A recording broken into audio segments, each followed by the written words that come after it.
All right. Good morning. I am going to attempt a talk on, I guess you would say, the psychological knowing of the left and the right hemisphere.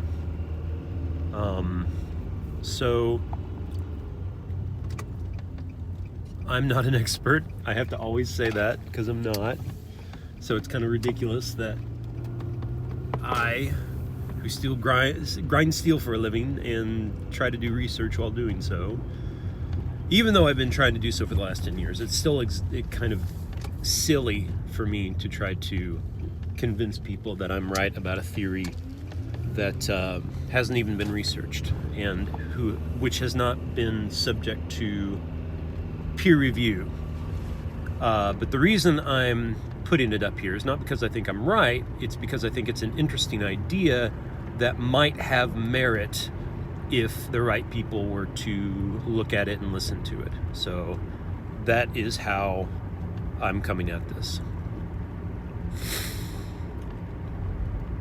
I believe that the philosophical mindset, the scientific mindset, the logical mindset, maybe less so philosophy, but for the most part, those four types of mental being, three types, are, and this is shaking a lot more than I thought it would. Oh well. Those three types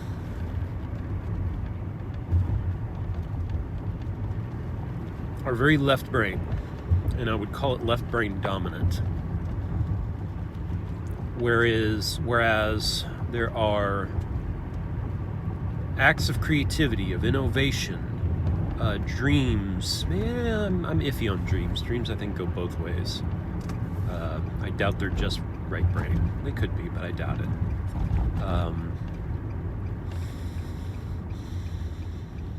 There are activities that the right brain... Okay, I'm sorry. I'm kind of going about this badly. Here's another theory that may not be right, but I think I have reason to believe from my internal observations is fairly accurate, even if it needs some tweaking. And that is that what the left brain is looking for is patterns that... simplistic patterns or singular patterns that repeat often in our world. So fingernails and buttons and the way water behaves, these patterns that are parts of a whole. And so the left brain is interested in grasping the parts of the whole so that they can understand how the parts work. Which is fine. That's what its job is, and it's a good job. It needs to be done. The right brain, I would argue, I'm going to have to fix that shaking. The right brain is interested in grasping the whole that parts are made out of. And I would suggest that the right brain is particularly good at grasping not an objective whole, but a emergent whole. The things that happen emergently. So, if I were to summarize the theory of emergence as briefly as possible, I would say that there are systems which have emergent properties such that you only get those properties if the parts are complete, that they're as optimal as they can be in arrangement to each other. In other words, if you just have a pile of rubber and steel and gas, you just have a mess. You don't have a working car. So I would argue that what is going on with emergent properties, anytime you have an emergent property, you have a system. And then to complicate that further, you can have societies of systems, and I say society loosely there, generally there. So of course there's human society, but you could talk about, in a very general way, a society of computer interactions, a network. You could speak of societies of other organisms, of biology, of biological organisms. I guess you would say ecosystems would be the more specific term.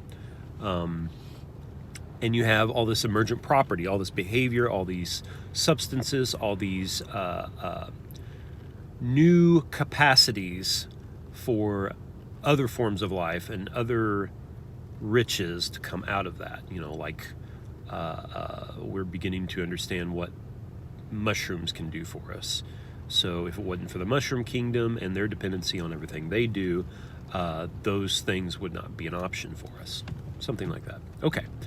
Getting back to the brain, there is a society within the brain that is at least two major parts.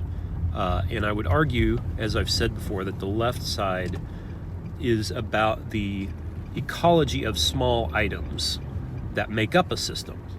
And the right brain is the ecology of, I don't know why I'm using ecology, but I guess it works. The ecology of wholes. But more than that, I think there's this interesting thing that happens where it is a pattern of patterns.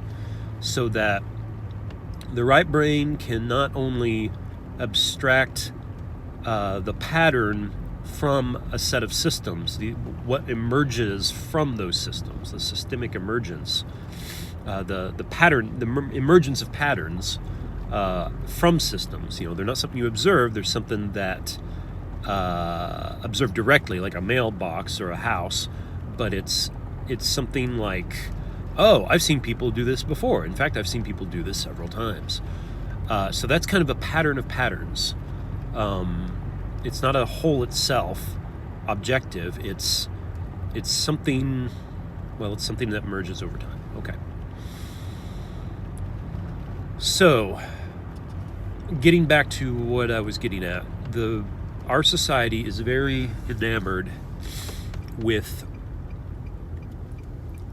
the left brain processing, which is very linear, and we try to make wholes out of left brain structures, which means we're not seeing, strictly speaking, the whole. We're seeing all the parts that we have assembled together as a whole.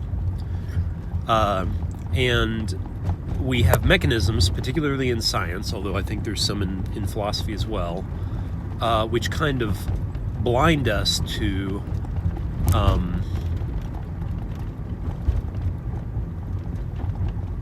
the way the right brain would be able to see the whole were we to give it the option, something like that.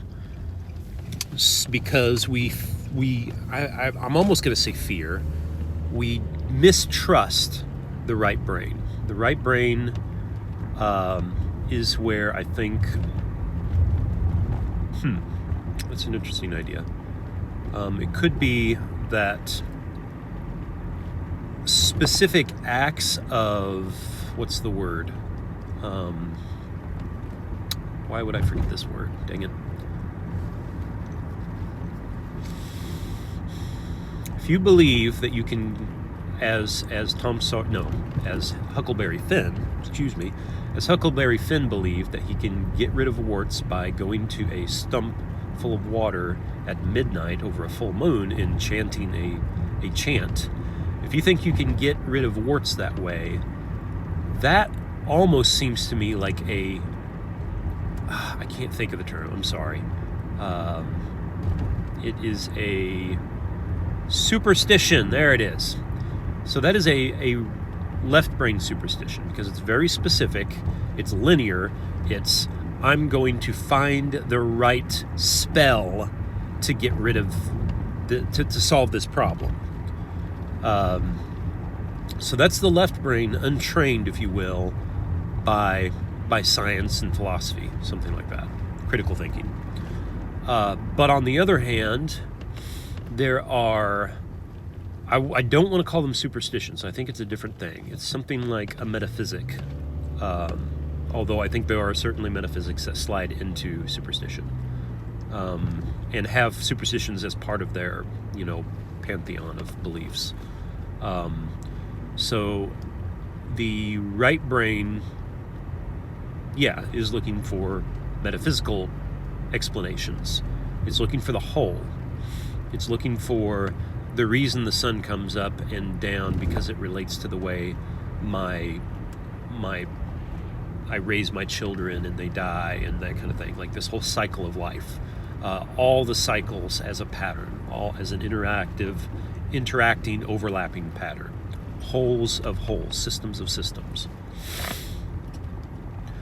So we've kind of figured out how to get rid of the bad stuff in the left brain, the superstitions. I've got a big old sunflower. Oh, and now I've messed up my holder. And that's not going to be, I can't do it right now, sorry.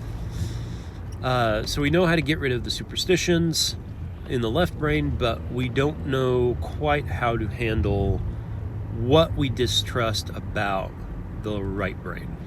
I hope I said left and right at the right time. Sometimes I say left when I mean right. Anyway. So what I would propose is basically that we try to figure that out. Because the right brain is extremely useful. It is powerful. As powerful as the left brain is at drilling down to scientific experimental specifics that are repeatable, the right brain can drill up, if you will, or expand out to see how all things hold together. And if we can find the right rules, I suppose you could say, the trouble is I think it's more of an issue of wisdom. It's training our balance, our mental balance, our capacity to balance left and right to check that the wholes are not assuming too much. I think that's the way to do it.